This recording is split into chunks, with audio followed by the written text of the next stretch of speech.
The US has slapped crippling sanctions on Russia's two largest oil companies, Rosneft and Lukoil, after peace talks with Vladimir Putin. Yeah, it's a good question. Today is a very big day in terms of what we're doing. Look, these are tremendous sanctions. These are very big. Those are against their two big oil companies. And we hope that they won't be on for long. We hope that the war will be settled.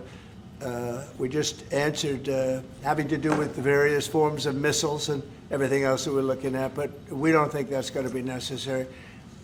We would like to see them just take the line that has been formed over quite a long period of time and go and let's go home.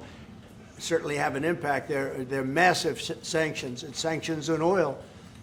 The two biggest oil companies, among the biggest in the world, but they're Russian. They do a lot of oil.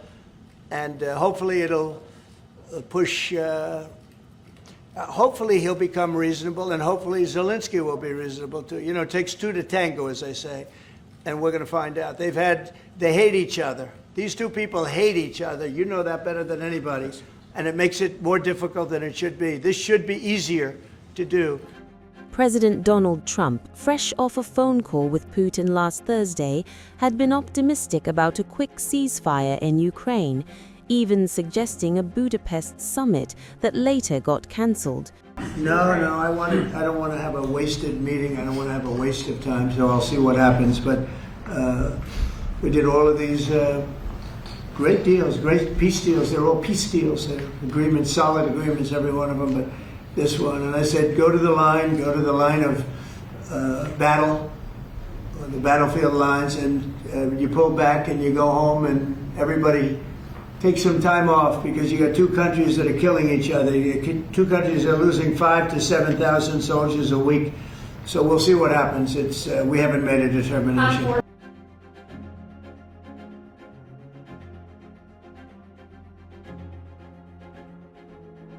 US Treasury Secretary Scott Bessent laid bare Trump's disappointment, saying Putin failed to negotiate, which prompted one of the largest sanctions packages ever against Moscow.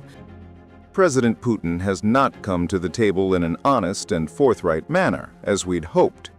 Given President Putin's refusal to end this senseless war, Treasury is sanctioning Russia's two largest oil companies that fund the Kremlin's war machine.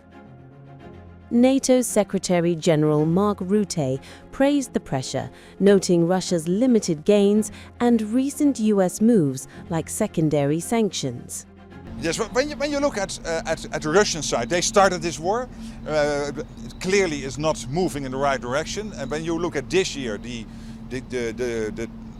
let's say the territory they gained in Ukraine is extremely limited, and as I said, against enormous amount of people dying and getting seriously wounded. The Russian economy is in a difficult situation. We know we have these long lines into gasoline stations all over Russia at the moment. We know that the French president and others in Europe stepped up when it comes to the shadow fleet. And of course we have seen the pressure by the American president on some European countries to stop buying oil. So all of this is having an impact. So I'm absolutely convinced that with sustained pressure, we will be able to get Putin to the table to agree with a ceasefire and then other talks coming after that. And you have seen it in the last couple of weeks. Alaska happened when the American president decided to do secondary sanctions on India buying Russian oil. We have seen last week the call taking place when the president said, I'm contemplating sending Tomahawks into Ukraine, for Ukraine to be used. So this is clear evidence that we can change Putin's calculus.